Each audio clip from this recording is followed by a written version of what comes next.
crying, man. You're my angel. Oh, you're an angel, girl. Hello, I'm back. I know it's been a minute, but your girl done delivered a baby. It's not just me anymore. Meet my honey bunny. Oh, we're here a month later. Say hi, Kiava. Say hey, YouTube. Are you guys ready for me? We're waiting on her daddy so we can get into this video, honey, because it's a long time coming. We're almost 2 months in. I felt it would be perfect to update you guys on my labor and delivery story because it was kind of crazy. To introduce you guys to Kiava, my honey bunny. Say hey, YouTube. Say nice to meet you guys. I'm here. We're here. Kiava is healthy as ever. Look who joined us. She really is a combo. I really see.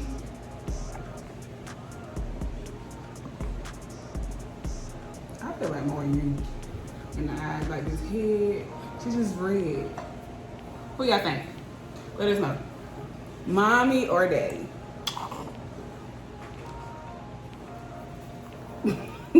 We're gonna go all the way back to when I went into labor on my wardrobe.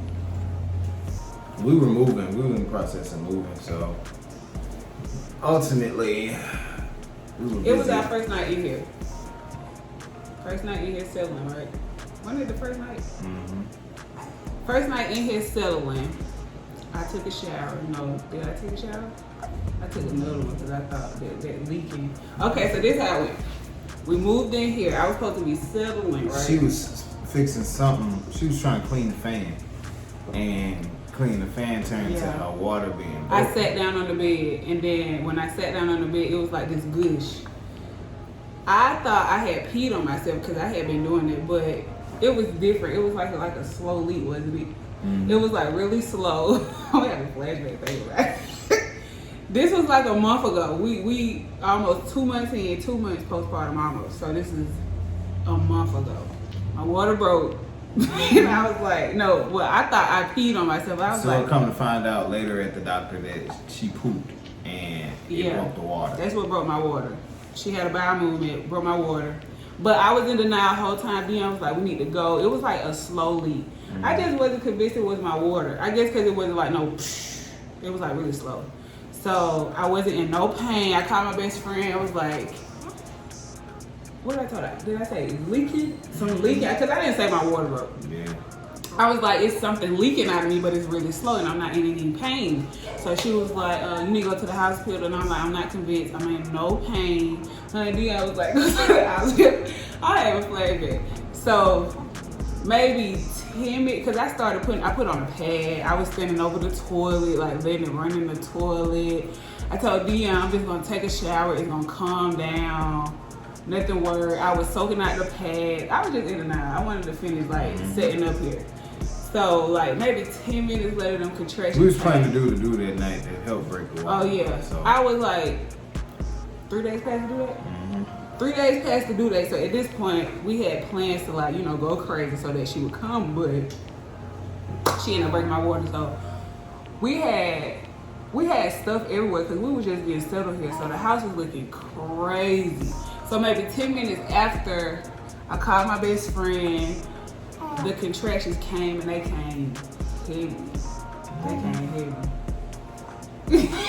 I'm having flashbacks, baby! I feel like I did everything for my body to do what it was supposed to do in labor, but I did. I feel like my body. Wait, we skipping stuff. We have to tell everything. Okay, so we left the house. So when I walked so with my water bro, I finally listened to Dion. He was like, "Babe, I gotta get the bags. We gotta go." The pain started kicking in. I started bouncing on the ball. Right, the pain started kicking in. I'm like, "Okay, I need to go." So we go to the hospital. We walk in, and they was just like, basically. Asking me did I want epidural. I was like, no. They asked me was I a first time mom. I'm like, yeah, but no epidural. Did they say I was down there when I came in there? Did they check me? Yeah, it was 1 centimeter. It was about 2 centimeters down. Yeah, so I was already dilated, and the way my contractions was going, it made sense because they was like back to back. They wasn't giving me no break. I didn't even time them because I didn't have to. That was like a minute and 30. It was that. Yeah, they were. That was like really close. So what happened? They put me in the bed. Dion was like, get on your knees, get on your knees. I'm like, babe, that shit hurts getting on my knees. So I basically just laid in the bed. What happened? They took me to the room, right? What happened? At this point, for me going from when we entered to the room, well, she was out of it at this point. So let me tell the story from here because she's trying to remember. And I don't remember this stuff. So she in pain as we're going in there. The little man at the desk, wheeled her back. He was just talking up a storm. Yeah, I basically, I used to give births here, and I used to do this and that. I was like, oh, good job. I remember him rolling me to the room. All right, well, we didn't ask. So he rolled us there, and I break out the trust, family trust. Got to protect your children. Then broke out the family trust. They got the documentation going, got her birth plan going. So while that whole time, they got to get her heartbeat. Well, a little girl was on the move because every time they tried to get a heartbeat, she moved a little centimeter further. So it was kind of like she was moving along. So we waited about a good maybe 30 minutes, almost to an hour. They took us to the back to the birthing like area in the center, I guess. So we got in the room. We getting her set up. That's when contractions started slapping her like real bricks, Debo style, like hitting her. That's when slowly she started to get out of it. Like the doctor said when she was in that bed, the left side of the little rail that's right there on the bed, that's every pregnant woman's favorite little man holding on to that thing like this. I thought I was gonna tear it off. That was my best friend because you don't got nothing else to squeeze. That is. So the first sedative that they gave her was a fentanyl mix of saline and a little bit of fentanyl, and that calmed down the pain. But soon her body started getting smart, which a lot of women don't know, but the body is very much intelligent. What you think you know about your body, you don't know. Your body knows more than anything. So a lot of times, y'all just gotta be patient. Yeah, pain and quickness and moderation of how today's speed of relief is quick, but a lot of times y'all bodies do the job for y'all. Y'all really have to just relax this. But overall, like, baby, it don't feel like that. It don't feel like that you can take because but we're not in the type of days where they teach mental stillness and all that shit. Like, I did good though. Like, no, yeah, you did. I'm saying in general, baby, in general, not your experience, but in general. I'm talking about my experience. I'm talking about experience. I'm not throwing you off track, baby, because you don't remember half of the stuff that went down. You don't. That's what I'm saying. Like, basically, the epidural, Pitocin, and all the other stuff that she had to take, like in terms of pain, it slowed down the actual birthing because it slowed down the contractions. Pitocin sped them up, but overall, I was already at 9. Yeah, she was already there. I was at 9. She was at 9 when she took the epidural. I started begging the for epidural gave her about a good 2 to 4 or 5 hour nap. Once I tapped into what was happening, I asked for the epidural. I started begging for the epidural. I was tired. I couldn't take it no more. I thought I was about to die. So I started begging for the epidural, and they gave it to me. They really wasn't supposed to, but I didn't know it was a money thing. I mean, I know the hospital shit all about money, but I didn't know they would give it to you that late for money. So I thought that you had to go to 12 centimeters to push. I don't know where the hell I got that from. If somebody really would have pressured me and was like, well, Dion was trying, but I didn't want to hear it. I'm a man. Ain't nobody gonna listen to me. It's not because you know, man. It could have been anybody, my mom, anybody, because she kept thinking she would make a difference. I was tired. I didn't want to hear nothing from nobody. It ain't got nothing to do with you being no man. Dion was like, babe, you already there, 9 centimeters. But I was just like, I'm tired. I am over it. Like, I was over it. But I really felt stupid being 9 centimeters begging for the epidural. But I just needed that break that it gave me. It gave me like a long nap. It gave me a long nap. It gave me rest. Cause I feel like if I had to push, I wouldn't have had the energy. That would just have to take anyway. Cause I didn't think I had the energy to do it without the nap. Mm-hmm. So, and then I end up feeling everything. The epidural wore off. I felt everything. So technically, I had a natural birth. You did. You just took a nap. You just drugged up for a nap. I felt her sewing me up. I felt me tear. I felt her coming out.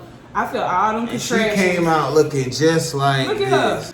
Look at her. It was an experience.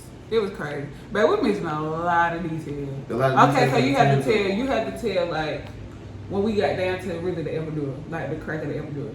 What happened with it? epidural, they had to exit the room and it just had to be me in there, and she had to sit up on the bed. Basically, don't move. He marked the little areas with iodine that he was finna put the needle into. He put in the epidural like 6 or 7 syringes or some shit. Yeah. Didn't like it. I don't remember. I don't like allopathic medicine. Yeah. I don't. But overall, he was upset. that man was just shooting up. She started feeling it, then her body relaxed. That's where the contractions really got messed up, because what happened was it caused her heartbeat to speed up, because it closed down on her a little bit because she was so relaxed. My cervix. Yeah, her cervix closed down on the baby just a little bit after the epidural, which caused her little heartbeat to speed up. So what they had to monitor was her heartbeat and her progress in pushing her out. So overall, it was a journey, because what made the complications was the medicines. Naturally, she could have handled it, but the pain itself, she wasn't ready for. That was a different realm of pain, different realm of all that. How did that be hurting from? I went in labor at 4 in the morning. They gave me the epidural when 4 in the morning. They gave me the epidural 6 something in the evening. Mm-hmm. It was late because they gave it to her around 6 or 7. I was had her knocked at out 10 till- at night. Really, they gave her the epidural around really 4 or 5. And she was knocked out all the way up until like 10 o'clock, when she was coming out at like 10, 20, 10:30. She came at 10:35. 10:35. So I got the epidural pretty late. Yeah, it was crazy, but we made it. Yep. She's here. That's all they be worth it when you see them. I promise, because at some point when I used to feel like everything they used to say about pregnancies, most things was like myths. But when they say women really get delusional and desperate, it's true. And I thought it wouldn't be me, but I was ready. I was over. And they be taking advantage of y'all. They do. Ready to cut. They do. They ready to cut you. Yeah, they was okay. So we gotta talk about that. The pushing of the C-section. Oh yeah, they really put. I mean, like a lot of women experience, but they push it. Like they push it. They was thirsty to They cut. push it. They was thirsty to cut. They will give any option. They will give any excuse, and they will lie. Don't think they won't lie. Let's talk about the lie. Last appointment. Man. My last appointment. Ooh, I'm fine. I'm gonna get that later. The last appointment, they told me, basically, this is me approaching my due date. I wasn't even there yet. It was April the 28th. I was due May 2nd. My first due date was May 7th. I always kept that date in mind because it's an estimate. Like, they estimate for a reason. So we went from May 7th to the 2nd. I always had my eyebrow raised with it anyway. I go to the doctor. It's April the 28th. She's like, she come in the room. This is the high risk. Yeah, they so do what that they do an ultrasound every appointment I go. They tell me her measurements, all that good stuff, just checking her growth. She come in the room and she was like, baby is 9 pounds and 6 ounces. Lie. Me and Dion was like, lie. We looked at each other like, who? And I said, who baby? Because I just came here a week ago. She was 6 pounds. You're not finna tell me she went from 6 pounds to 9. Basically, she was like, in another week, if we don't schedule a C-section, she gonna run out of room, all type of stuff. Mind you, she would never had issues. I never had issues. We was healthy the whole pregnancy. So I'm just like, what issues? Because people have pushed out, 9 pound baby. I didn't want to, but that was just gonna be the case if I had to. And I'm just like, 9 pounds? So she leave out the room. Dion's like, 9 pounds? She just happy. I'm like, 9 pounds? Who finna push out 9 pounds? So basically, she lied to scare me into a C-section, y'all. My baby was 7 pounds, 12 motherfucking ounces. She lied to me. So always understand, people, I don't care how deep your family is in the medical industry, they wasn't at the beginning. However much your family is deep into being doctors doesn't mean that they know the true intent of the actual pharmaceutical industry. So stop all that, I can vouch, they don't. At the end of the day, that is not your system. You didn't create it, you're just a part of it. So whenever they try to ignore black women's pain, they try to make it seem like she's over exaggerating. It is not. They are trained really to be like that. So overall, when it comes down to this birthing process, black women in general have to take it more serious than white women, Asian women, Chinese women, any other women, because it's too much. It's too simple to be explained. Your DNA is too precious. DNA is precious, and that alone is huge in the scientific realm above industries that we don't think about or talk about. I mean, who do you think cells they use for stem cells, for cloning, and any other shit that they do studies for? Like, be real. Like, we can't be naive anymore because they are pushing C-sections like crazy, and what they don't tell you is completely healthy women who can push their babies out. And then on top of that, the first one, okay, it's fine, but when you have another kid and another kid, and they do that back to back. Somebody just died because she had too many C-sections in her life. You had 7 layers that they're constantly cutting open each time, and what if each layer is diminished each time you have a C-section? So now instead of 7 layers you had before, you got 6. Now you have 5 layers inside your body of tissue and membrane that's important to your body, because you're not a zip-it doll. You're not a doll that ends up just easily taking some stuffing out the back. Like, surgery is not normal. I don't care what nobody say. It's too many herbs in this world. It's too much physical exercise and things to do to your body and for your body for you to really look like the way you look. Surgery is a cop-out. I don't care. It's a cop-out. Now, if you need it. It's needed. But I feel like sometimes you don't even need it, because in ancient world, they wasn't slicing niggas open like that. You ain't seen no ancient scalpel. If you turn to nature more, you won't need it. But some cases, I mean, people don't want to turn to nature, and that's the problem. You live in it. Your house sits in it. The ground that your house sits on, all the smugness that you can have about nature, your house sits on nature. If a sinkhole opened up right now, that's you. Like, we got to stop with the whole smugness of like, oh, it's nature. It's not guaranteed. What you mean it's not guaranteed? The same trees. A lot of people don't really. People how do not. Nature not guaranteed. People don't believe in homeopathic medicine, but that was the very first medical system before the system we have now. And people abandon it, and I don't know why. Looking crazy now. You know what I'm saying? Because you letting pretty much cadaverists stab and slice and cut you open just for the fun of it, really, because they have fun.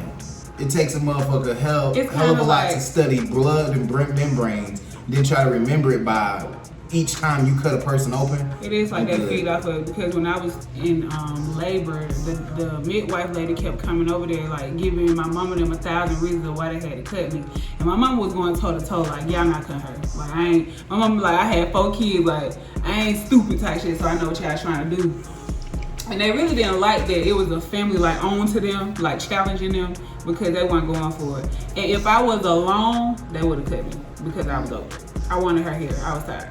It get like that. So when they say women get delusional and they need support, it's a fact. Because they would have got you, girl. They would have cut me wide open to get her. I was over it. I was over it. And then everything you picture for your birth, it does not happen. So don't imagine nothing. It only happens. Don't make no plans. If you pay the money and legally bind them to certain things, like having a trust and protecting your family name and all that. Or just life being life, baby. Life being life, but overall, a lot of times with the medical industry is money, and if you enforce law on it. You can go in there and be like, I'm gonna have this picture perfect, I'm gonna push my baby out, and then your baby umbilical cord do something, your baby heartbeat stop. You know, so stuff happens. I went in there just open-minded. I thought every option. I thought C-sections, I thought epidural, I thought one of us not making, I had every thought you could think. So like, yeah, you can picture stuff, but it don't be like that when you in there. And a support system. The support system got me through it. The coaching, the cheering. I love you, baby. But my baby was stressed out. They said Dio's and they be stressed. You was stressed out? I didn't know he was stressed out though. Sitting in the chair like that. He was so stressed out. He was worried. Yeah. You really got worried when I started taking drugs. You weren't worried before then. He started worried when I started taking drugs. Never took. Well, you take these on a regular. And then we had so many conversations. I'm just like, I was totally against epidural, but I mean, I never felt that before. I never was in that situation to just be like, I don't want it. So. That's it. How cute she is. Yeah, she cute. She was so worth it. She was so worth them 19 hours. Yeah.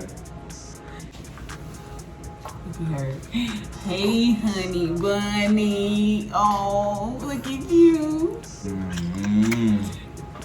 Oh, look at her. I love her.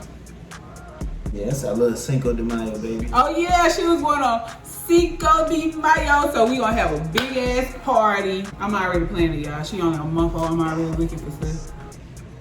She was born May 5th, 10:35 p.m. 7 pounds, 12 ounces. Look at my little baby. Yeah. What we really thought she was gonna be a May 6th baby. Cause we really didn't expect. Well, did y'all expect? I was laying in that bed so long. I didn't think she was gonna come to the next day. She nice and sleepy. Yeah. And you made it in the video, honey bunny. What do y'all think she look like though? Let us know in the comments. Mom or dad? Or combo? Who do you truly think? Who do you truly think she look like? Really? I truly don't think she look like me. I think she look like him more than me.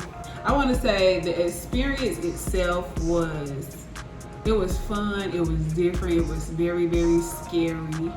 Would I do it again by choice? Yeah, I would do it again by choice. Of course I would do it again by force. But by choice, I would do it again. It'd be so worth it. And the next time, for real, I'm gonna go all the way. But next time, I ain't doing an epidural for real. I know I talked my shit the first time, but I didn't feel it. Why you looking at me like that? You don't believe me? You don't? I do believe it. But I did good. For a first time mama. My second child, and I got back aches, neck aches, knee hurting. You About to do hit it. 30. You do too much. You move your body too much. That what it ain't got nothing to do with age. You move a whole house. You'll move a whole house by yourself. Talk about what the things that you do before you go back. You Talk use about it or you lose it. You moved the whole house by yourself. What else you be doing? That's enough. You moved the whole house by yourself. Recently. That's why everybody hurt. You be doing a lot physically. Your work at work is physical. What you do at work is physical. Ain't got nothing to do with no old age. You just want to get old so bad. And then when you get old and really be aging, I don't want to hear it because you wanted it. What you having today? You want that here? So, what was the difference in your first birthday and your second? What was different from your first birth to your second? First birth, it was a water birth, so it was a different experience. We had people work with us. She was with a midwife over in East Point. Different with hers is we went for all of that, but a lot of times there's always a lot of summer babies. So it was a lot. Everybody was just. It's a lot of Taurus babies being born. It's a lot of damn Aries. It's a lot of Geminis. It's a lot. I talked to 5 midwives and they was just booked. I was done after that. 5. I'm like, is there any summer babies? And after a certain amount of months of your pregnancy, like if you don't find a midwife, it's gonna be hard as hell, or it's gonna cost. That's what I said. It's either money or you legally bind the hospital It to started respect getting too you. expensive, baby. Yeah, so it didn't go how we expected. Yeah, Never been in a 19-hour pregnant, picture it. 19-hour birth, so that was new to me. So that's why I was worried. All that was just new experience. Were you scared at all? Huh? Scared? Worried or scared? Worried. I wasn't scared. Just worried. And then on top of that, I was watching the fuck out these doctors and nurses and shit because they protocol and the way they move is more military than it is humane. So a lot of times when it comes down to them forcing something, it's off military base. Everybody understand this. A hospital is a damn Navy ship on land. That's why they use terms named birth, doctor, because what happens when the baby is birthed into the doctor's actual hands. You get what I'm saying? So pay attention to how we live in a very topsy-turvy reality. Like, you thought a hospital was a safe haven, really it's a Navy boat on land. Your baby.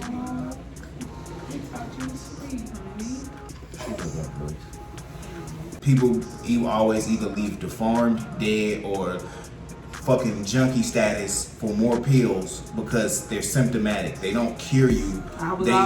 They give you pills. You come back 6 months later just to get renewed, just so the doctor can run some tests. Running tests. Why does a doctor have a practice? Because he is practicing on you. He doesn't know for sure what it's going to do. Which doctor? Hold up. Hit your blunt. You ever thought about that? When somebody say, "What practice?"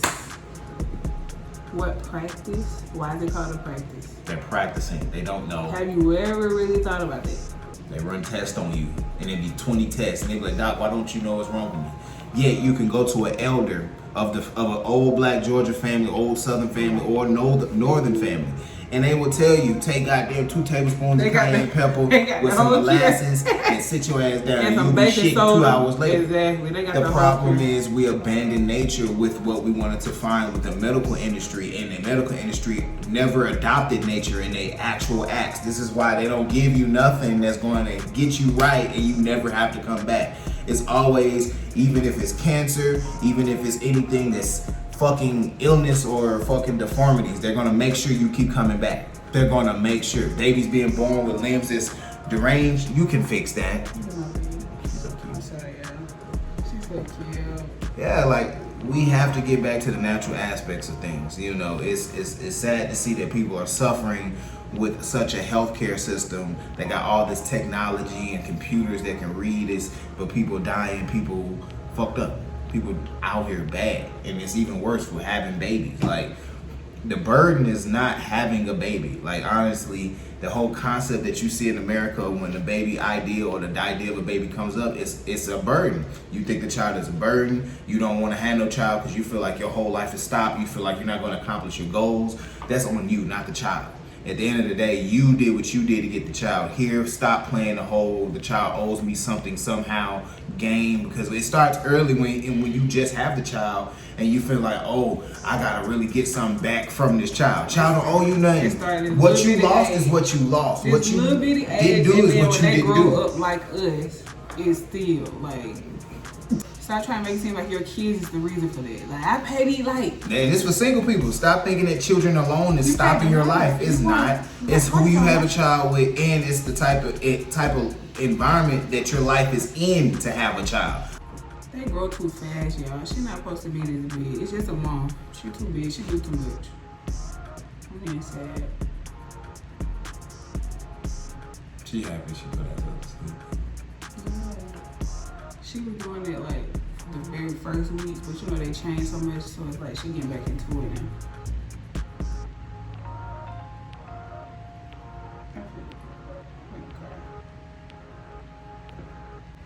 I sound ridiculous? Oh, what? Just so sentimental.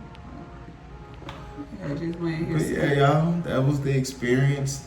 Yeah, That's what it is. I mean, be prepared. Have a baby in an environment in your life that's for a child. Don't be a club hopping ass bitch and you talking about, I need me a baby. You know that baby finna go through stress. Hold up, baby, hold up, because I was outside. No, I'm not talking about no outside. I'm talking about like real, your life is the streets. Like, your life is the streets. And you talking about, oh, I want to have a kid or fall in love. No, that's not even, you gonna put pressure and stress the isolation I put myself in. Oh yeah, and a lot of times you gonna split up from family. Family's gonna make that shit. You're gonna have strangers treat you with better respect than family would. Because when you get pregnant, sad enough, we live in a world. Too. The relationships we have in society is transactional. So if you ain't giving none or doing none, people fall off from you. If you ain't giving somebody too much recognition or attention, they gonna fall off from you. It is not too much genuine today when people dealing with you. So especially when you're having a baby, a lot of women experience this. You're going to find abandonment. You're going to find people leaving you, getting the fuck on, because now having a child is already a burden in this country. I lost so many people. People look at children as a burden. So when you as a mother is having a child, now they looking at you like, oh, this is why the whole stigma. It's to you. This is a stigma that why niggas don't date women with 3 kids, because of the whole child is a burden thing. He gonna have to take care of that. But that wouldn't be a factor if your system was better set up. You want to blame the mother having a kid, but it's really the system. But the people who switch up at where they got children themselves. No, these ain't mothers. Or even that same system. Now they feel like you gonna need something, because a lot of people be like, oh, that motherfucker having a baby, or she gonna be needy, she gonna need this and need that. It's a lot of perceptions that go around to when a person is having a child. Your village, you, or the individuals that you had the child with is not the problem, it's the system. But we don't take enough time as parents, or even as people in general, to dissect the system. No, we're constantly worrying about, oh, you having a child at this point in time in your life. It's not about the life that you're having a child. We had grandparents, great-great-grandparents having kids at 13 and 14 years old. Get the fuck out of here. Got that right. And they wasn't stressed. They didn't have the money. That's all it was. Same thing today. A lot of people ain't even stressed because about the child. It's, damn, I don't have enough to get the baby some milk, some clothes that I want to If do. everybody was rich, they wouldn't feel like that about The kids. system rigged, and y'all need to stop putting on the babies that they the burden. It's the damn system. And if you fuckers stop feeding it, especially the ones without kids, you wouldn't be having this perception that children are a burden. As y'all see, we finna put her down. We finna get our parent time, and we finna do our thing. We love y'all. Stay peeped up on information. Stay knowledgeable. Send stay us peaceful. video ideas, please. Yeah, give us With video baby, ideas. The baby. Stuff including family time. We may do a video showing how our relationship is affected with the new baby and how it is. Because a lot of shit that we go through, a lot of couples would have cracked. Woo. Let's talk about that. That's a good video, man. Give me a high five. So, we love y'all. We see y'all. Peace. 4, 5, 6, 7, 8, 9, 10. She out, keep coming, keep going, Kelsey. Oh yes, oh yes, she's here. Come on, Kelsey. Oh yes, baby. Yes. She's out. Come on, baby. Yes. Oh, she's out. Congratulations, best friend. She here. You did so good. You did so good. Alright, 1 minute. You're right, 1 minute. All right, we're gonna go ahead. It's been a minute, okay?